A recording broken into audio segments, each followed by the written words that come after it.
just 10 days away from the opening ceremonies of the Winter Olympics right here on KARE 11. And no doubt one of the most popular sports year after year, especially since 2018, is curling. Minnesotans, of course, are very well represented on the ice. But there are some newbies out there, like me, who know absolutely nothing about the sport. How do you score? What are the brooms all about? What are those for? Why do you need brooms for a sport? We asked our friends at the Chaska Curling Center, the training ground for Olympians, to show us the ropes. All right, class is in session here. We got Curling 101. I didn't know there was so much strategy to this. There's a lot. It's like chess on ice. Basics of curling. We have our curling sheet here. The ice you play on. The house is everything inside the biggest circle. Then button is the very center of that circle.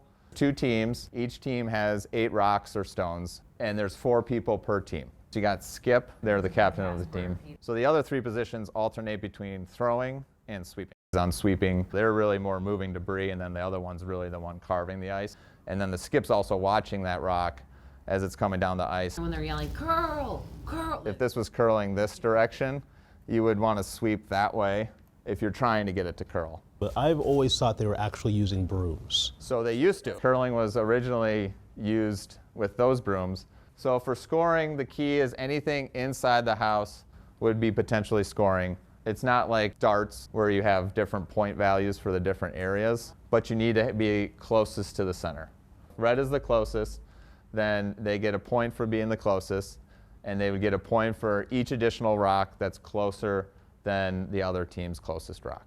Only one team scores in an end. And there's points in curling where you don't want to score, is that right? Because you have the hammer advantage. Hammer's the last throw for each end. You obviously would want to try to have it in the last end. That's usually when the game's going to get decided.